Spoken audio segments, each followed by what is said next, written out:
Salut à tous, c'est Monsieur Scream. Alors aujourd'hui je vais vous présenter le STF KC234 Puma.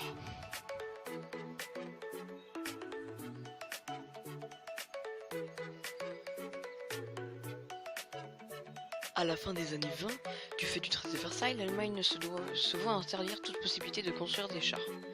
La signature de l'accord secret de Rapallo en 1922, qui institue une collaboration renforcée en matière militaire entre la Russie et la République de Weimar, permet au général Hans von Schett, commandant de la Reichswehr, de disposer d'un terrain d'essai à Kazan, près de Volga, situé bien loin de l'œil inquisiteur des inspecteurs chargés de faire respecter le terme du diktat versaillais. Celui-ci voit débarquer toute une série de prototypes en provenance des usines allemandes. Pour berner les alliés, ces derniers sont camouflés grâce à des designs pacifiques. C'est ainsi que les chars sont baptisés Trockenton, tracteurs.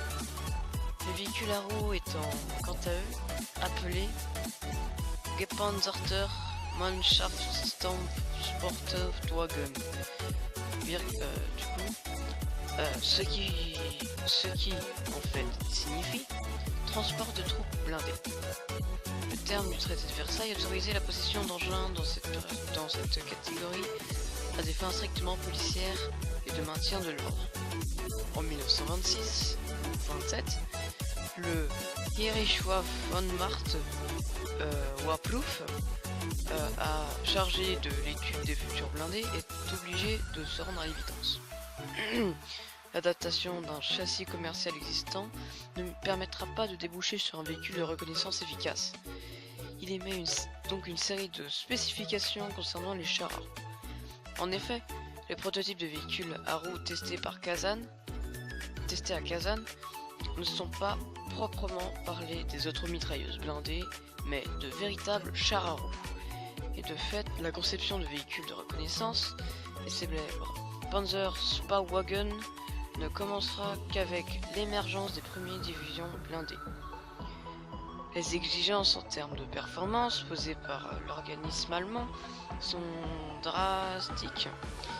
Il faut que l'engin soit capable de rouler le plus sérieusement possible, variant de 3 à 65 km/h, et qu'il jouisse d'une autonomie de 200 km. Il doit être à même de rouler en tout terrain, franchir des fossés de 1,50 m et des rivières de 1 m de profondeur, tout en pouvant transformer en Dresaigne grâce à la suspension des pneus sur ses jantes, en emportant un équipage de 5 hommes. Il doit avoir l'aptitude d'inverser au moins en 10 secondes et de rouler à la même vitesse qu'à l'envers, donc vers l'avant et vers l'arrière, pour partir aussi vite qu'il était revenu et qu'il était parti. Donc la somme de ces spécifications représente un défi de taille pour ces concepteurs de 3 firmes qui se lancent dans la course Boschinag, Margius et Daimler-Benz, chacune en développant sa propre solution. L'engin proposé par Daimler-Benz est étudié par le docteur Ferdinand Porsche. Ce dernier choisit d'équiper son prototype de 8 roues motrices à suspension indépendante. C'est dans l'équipier donc de concept qui réside le secret de la remarquable agilité du véhicule et de ses descendants techniquement parlant à roues. Indépendant suspendu signifie qu'une variation de la position n'influence pas celle des autres. Ceci permet donc au train de roulement de littéralement coller au terrain. Contrairement au châssis commercial de camion est prévu pour coller aux roues sur voire des chemins vicinaux, dans ce cas la suspension est moins sollicitée, qui permet de considérablement amplifier la construction et ainsi réduire les coûts. Les roues sont alors généralement fixées en vis-à-vis sur les axes communs servant en même temps d'arbre de transmission.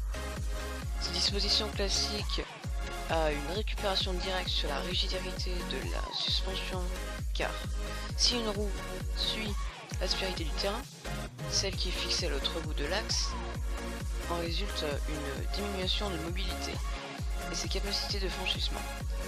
Or, ces inconvénients n'existent pas dans le cas d'un châssis à 8 roues indépendant.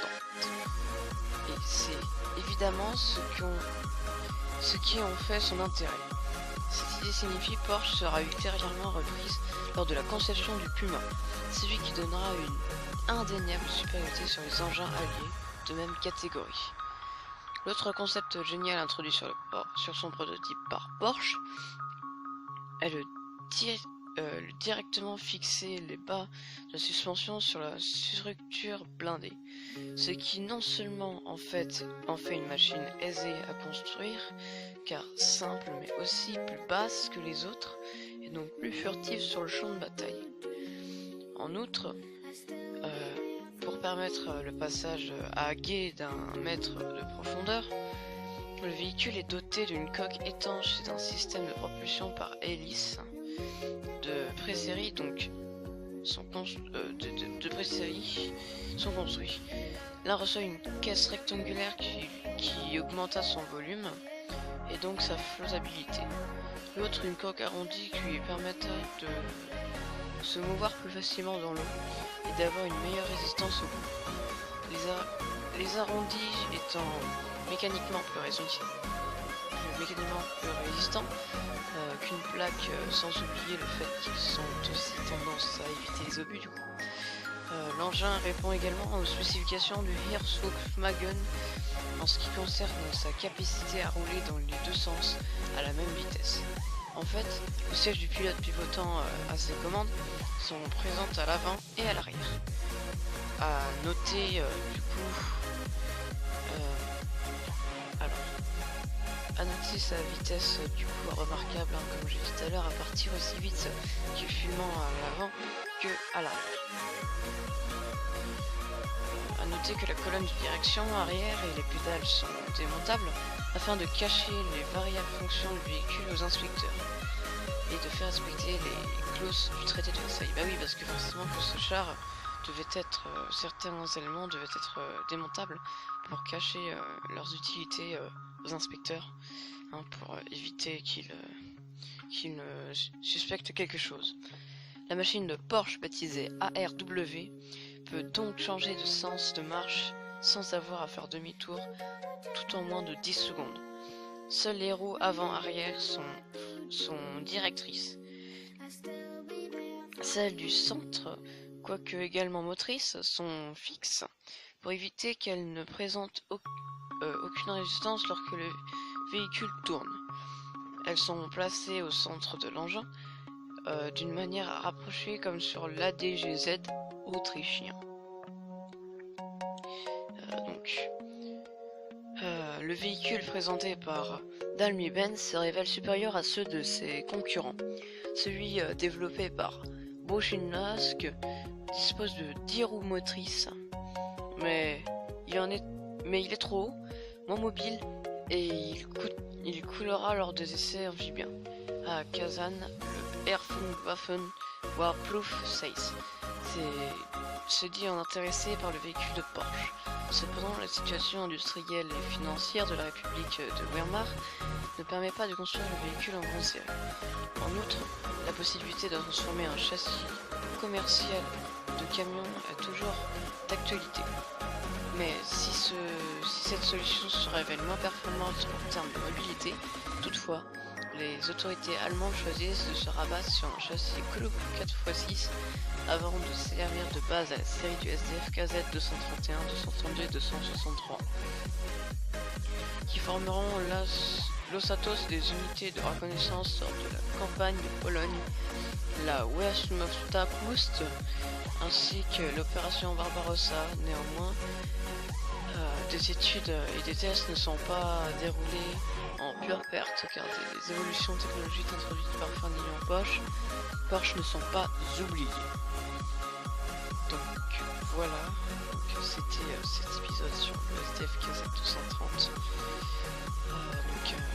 Un char que j'affectionne plutôt quand même beaucoup. Voilà, plutôt pas mal. Donc j'attendrai avec les nouvelles mises à jour de World of Tanks, que ce char soit ajouté à World of Tanks, hein, parce qu'avec la nouvelle mise à jour, ils vont ajouter les chars à roues, hein, les chars à roues français déjà, donc certains seront premium. Donc voilà à vous, donc je vous dis à toutes pour une prochaine vidéo. Bye la Mino communauté.